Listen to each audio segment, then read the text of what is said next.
इस वीडियो में हम ये जानने वाले हैं कि इंडिया अंग्रेजों का गुलाम कैसे बना, और क्या वास्को डिगामा ने ही इंडिया की खोज की थी, और क्या वास्को डिगामा ने जब इंडिया की खोज की थी उससे पहले क्या पूरी दुनिया में किसी को भी इंडिया के बारे में नहीं पता था।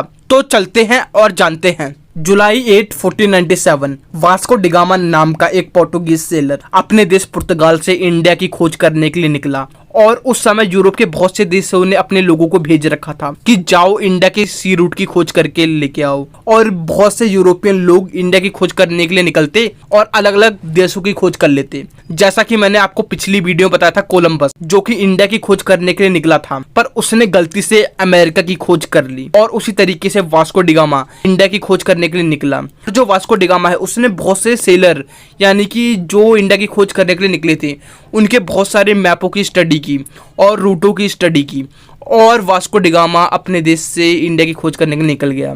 वास्को डिगामा अपने साथ 4 बड़ी बड़ी नाव और बहुत से लोगों को लेके निकला, और वास्को डिगामा ने अपने सफर को बीच अफ्रीका में रोक लिया और वो थोड़ा निराश हो गया। वास्को डिगामा के मन में आया कि थोड़ा और आगे बढ़ा जाए, तो उसने बहुत से लोगों से इंडिया के बारे में पूछा, और वहाँ के लोगों को पता था कि इंडिया एक देश है जो कि हमारे ईस्ट में है। और वास्को डिगामा को उन सब लोगों ने बताया कि तुम इंडिया कैसे पहुंच सकते हो, और बहुत कम मेहनत करके। और वास्को डिगामा को उन्होंने बताया इंडिया की तरफ जाने वाली यहाँ से हवाएं चलती हैं, और अगर तुम अपनी नाव को उस हवा में उतार दोगे तो तुम बिना कुछ किए इंडिया की तरफ पहुँच जाओगे। और वास्को डिगामा ने ठीक वैसा ही किया, और वास्को डिगामा अपनी नाव के जरिए इंडिया पहुँच गया। और 20 मई 1498 को वास्को डिगामा इंडिया के केरला स्टेट में कालीकट एक जगह है वहां पर उतरा। वास्को डिगामा वहां पर उतरा, उसे अपने ऊपर विश्वास ही नहीं हुआ कि वो इंडिया आया। उसने वहां के बहुत से लोगों से बात की, वहां के किसी भी इंसान को उसकी लैंग्वेज समझ नहीं आ रही थी, तो उसने इशारों के जरिए लोगों से बात की, पर वहां के राजा की और वास्को डिगामा की बिल्कुल नहीं बनी। और वास्को डिगामा ने तब भी वहां पर बहुत सारा व्यापार किया, और वास्को डिगामा इंडिया से जाते हुए अपने साथ बहुत से मसाले ले गया, और जैसे ही वो मसाले अपने साथ यूरोप के देशों में ले गया, उसने जो मसाले इंडिया में 100 रुपये के खरीदे थे उसने यूरोप में उस मसाले को 7,000 रुपये का बेच दिया। वास्को डिगामा को बहुत ज़्यादा प्रॉफिट हुआ, और वास्को डिगामा ने जो इंडिया के सी रूट की खोज की थी उसने अपने देश के राजा और रानी को दिखाया और बताया, और पूरे पुर्तगाल के लोगों में राजा ने संदेश पहुंचवा दिया कि इंडिया के जो सी रूट है उसकी खोज जो हुई है उसे किसी भी यूरोप के अलग देशों को नहीं पता चलना चाहिए, और जो भी ये करेगा उसे बहुत बड़ी पनिशमेंट मिलेगी। और पूरे पुर्तगाल में ये खबर फैल गई। वास्को डिगामा के बताए हुए मैप से बहुत से पुर्तगाल के लोग इंडिया आते और जाते, और वास्को डिगामा ने जब इंडिया की खोज की थी उसके बाद भी वो इंडिया आया, और जितनी बार उसने इंडिया में व्यापार किया उतनी बार उसे वहां पर प्रॉफिट हुआ। उसने यहाँ पर धीरे धीरे कब्जा करना चालू कर दिया। अब आपके मन में ये आ रहा होगा, क्या वास्को डिगामा ने जब इंडिया की खोज की थी क्या उससे पहले इंडिया के बारे में किसी को भी नहीं पता था? तो देखो, जो वास्को डिगामा था उसने इंडिया की खोज नहीं की थी, बल्कि यूरोप से इंडिया आने की सी रूट की खोज की थी। बहुत से अफ्रीका के लोग और बहुत से मिडिल ईस्ट के लोग इंडिया सी रूट के जरिए आया करते थे। वास्को डिगामा पहला यूरोपियन था जो सी रूट के जरिए यानी कि समुद्री रास्ते के जरिए इंडिया आया था। और जो यूरोप के देश थे वो इंडिया के मसालों को बहुत ज़्यादा उपयोग किया करते थे। उन्हें वो मसाला मिडिल ईस्ट के लोगों से और भी अलग अलग लोगों से खरीदना पड़ता था, इसलिए वास्को डिगामा जैसे लोगों को वहाँ के देश के राजा और रानी और बड़े बड़े लोग भेजा करते थे ताकि इंडिया से डायरेक्ट ट्रेड कर सके। इसीलिए वास्को डिगामा ने इंडिया के सी रूट की खोज की थी। जो वास्को डिगामा है उसने इंडिया की खोज नहीं की थी, उसके इंडिया की खोज करने से पहले ही पूरी दुनिया को ये पता था कि इंडिया एक देश है और कहाँ पर सिचुएटेड है। जब वास्को डिगामा ने इंडिया की खोज की थी उसके लगभग 50 से ज़्यादा सालों तक यूरोप के किसी भी देश को इंडिया के सी रूट के बारे में नहीं बताया गया, और यूरोप के बाकी देश भी मचल रहे थे इंडिया तक आने के लिए। और बहुत सी मुश्किलों से जूझने के बाद बहुत से यूरोपियन देशों ने इंडिया के सी रूट का पता लगाया, और उसके बाद डच जो लोग थे वो 1605 में इंडिया सबसे पहली बार आए। 1608 को ब्रिटिशर्स आए जिन्हें हम अंग्रेज भी बोलते हैं, और जो फ्रेंच लोग थे वो इंडिया बहुत बाद में आए। वो 1667 में इंडिया आए, जब पोर्टुगीज लोग, ब्रिटिशर्स यानी कि अंग्रेज, फ्रेंच और डच लोग इंडिया में आने लग गए, तो इन सब के बीच में कंपटीशन बढ़ने लग गया और इन सब में आपस में लड़ाई हो गई। और धीरे धीरे देखते के साथ जितने यूरोपियन देश इंडिया आने लग गए, उन सब के बीच में आपस में लड़ाई चल रही हो गई। जो इंडिया है, यहाँ पर बहुत सी यूरोपियन कंट्री आई, पर यहाँ पर मेनली 2 यूरोपियन कंट्रीज का कब्जा हो गया। सबसे पहले ब्रिटिशर्स और दूसरे फ्रेंच लोग, और इनमें आपसी बहुत ज़्यादा लड़ाई हुई और फ्रेंच आखिरकार इंडिया में हार गए ब्रिटिशर्स से। क्योंकि जो ब्रिटिशर्स थे उन्होंने दिमाग लगाया कि जो ब्रिटिशर्स थे उन्होंने बोला कि जब तक हम यहाँ के राजाओं का और व्यापारी लोगों का हम साथ नहीं लेंगे, तब तक हम इंडिया में जीत नहीं पाएंगे। इसलिए जो ब्रिटिश की गवर्नमेंट थी उसने इंडिया में अपनी एक कंपनी भेजी जिसका नाम था ईस्ट इंडिया कंपनी।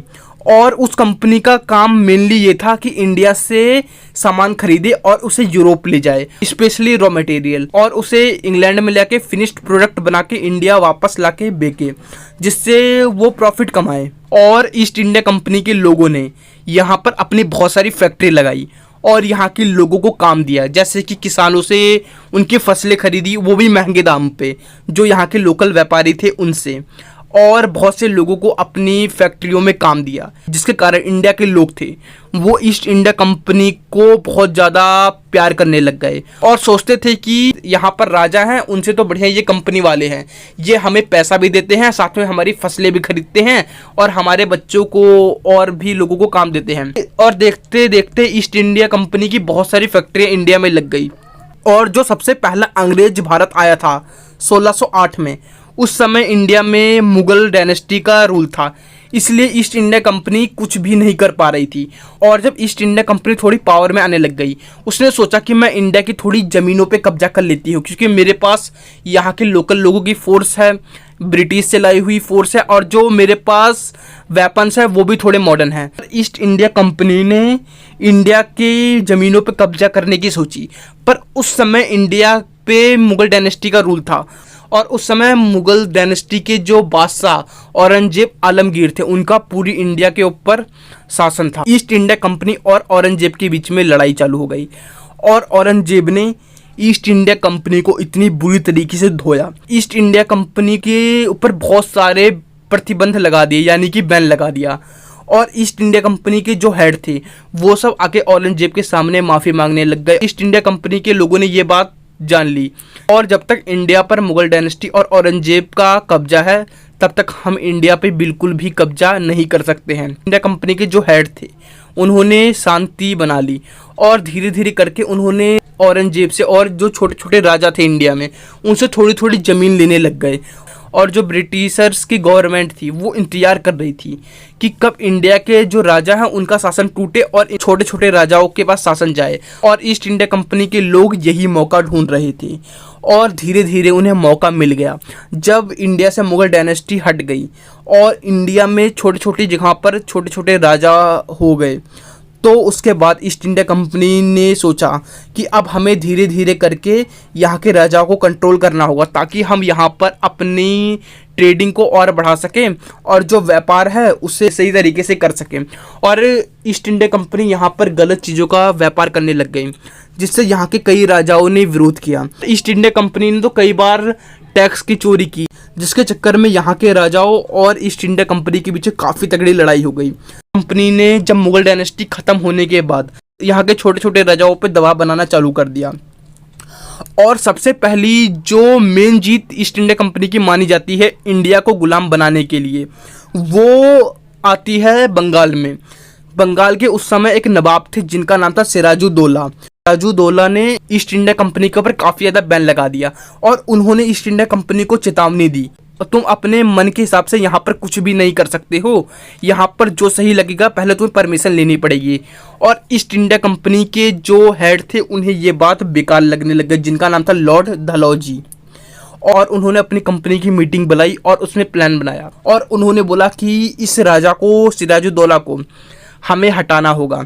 जो ईस्ट इंडिया कंपनी, उसमें कई लोगों ने बोला कि सिराजुद्दौला का एक बहुत ज़्यादा ही खास है जिसका नाम है मीर जाफ़र, अगर हम उसे मिला लेंगे तो हम सिराजुद्दौला को आराम से हरा सकते हैं। और ईस्ट इंडिया कंपनी ने सिराजुद्दौला के खिलाफ लड़ाई छेड़ दी और जो मीर जाफ़र था उसे अपने में मिला लिया और मीर जाफ़र ने सिराजुद्दौला को धोखा दे दिया, जिसके कारण ईस्ट इंडिया कंपनी ने सिराजुद्दौला को हरा दिया और उसके बाद मीर जाफ़र को बंगाल का राजा बना दिया। पर जो मीर जाफ़र था वो हर चीज़ ईस्ट इंडिया कंपनी से पूछ के करता था। पर कुछ दिन बाद उसके मन में एक बात आई कि सारा काम मैं करूं, यहाँ की जनता मेरी, यहाँ का राजा मैं, तो ईस्ट इंडिया कंपनी कौन होती है। और उसने ईस्ट इंडिया कंपनी के सामने बगावत छेड़ दी और ईस्ट इंडिया कंपनी ने उसे भी शासन से हटा दिया और ईस्ट इंडिया कंपनी ने अपना खुद का गवर्नर बंगाल में बैठा दिया और बोला कि अब से बंगाल को यहाँ का गवर्नर रूल करेगा, जिसका नाम था लॉर्ड डलहौजी, जो कि ईस्ट इंडिया कंपनी इंडिया के हेड थे। देखते देखते ईस्ट इंडिया कंपनी ने भारत के और भी अलग अलग जगह पर छोटे छोटे राजाओं के ऊपर कब्जा किया और ईस्ट इंडिया कंपनी के पास अब बंगाल और बॉम्बे आ चुका था, जो कि बॉम्बे उन्हें दहेज में मिला था। और उसके बाद ईस्ट इंडिया कंपनी ने बहुत सी बड़ी बड़ी लड़ाई लड़ी, जैसे कि battle of Buxar. East India company का इंडिया में सबसे बड़ा कॉम्पिटिटर उस समय फ्रेंच के लोग थे, क्योंकि जो फ्रेंच लोग थे वो यहाँ के लोकल राजाओं को थोड़ी पावर दे रहे थे, मॉडर्न हथियार दे रहे थे, ताकि ईस्ट इंडिया कंपनी उन पे कब्जा ना कर सके और फ्रेंच लोग भी यहाँ पर व्यापार कर सके।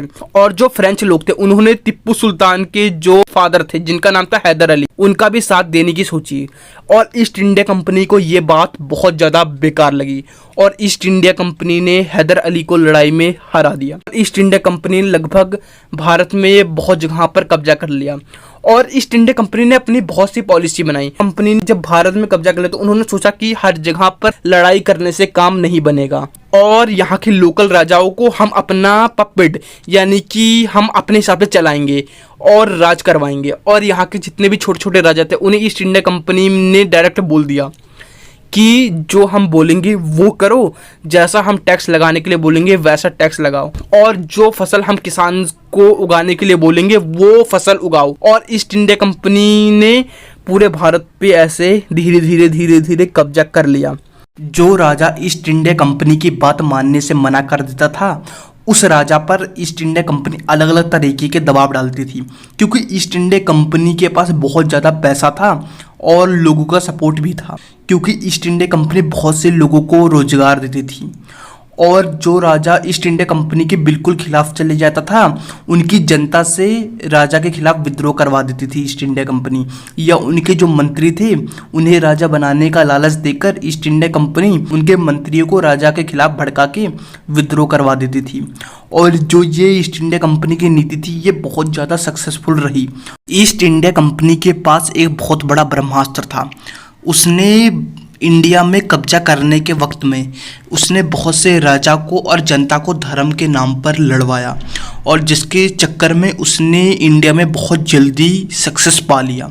और जो ये कब्जा था ये ब्रिटेन की गवर्नमेंट और रानी का कब्जा नहीं था भारत के ऊपर, ये एक ब्रिटेन की कंपनी थी जिसका नाम था ब्रिटिश ईस्ट इंडिया कंपनी। ये कंपनी ब्रिटेन की गवर्नमेंट की कंपनी थी, पर ये डायरेक्ट ब्रिटेन का इंडिया के ऊपर कब्जा नहीं था। अगले पार्ट में हम ये जानेंगे कि ब्रिटेन ने भारत के ऊपर कब्जा कैसे किया। ये कब्जा ईस्ट इंडिया कंपनी का था, ये पूरी तरीके से ब्रिटेन का आप नहीं मान सकते हो। क्यों ब्रिटेन की गवर्नमेंट ने ईस्ट इंडिया कंपनी को भारत से हटाकर डायरेक्ट भारत को खुद का गुलाम क्यों बना लिया, इसके बारे में हम अगले पार्ट में पढ़ेंगे। अभी तक जो भारत है 1857 तक वो एक कंपनी का गुलाम है जो कि ब्रिटेन की कंपनी है जिसका नाम है ईस्ट इंडिया कंपनी। आपको वीडियो कैसी लगी एक बार कमेंट करके जरूर बताना।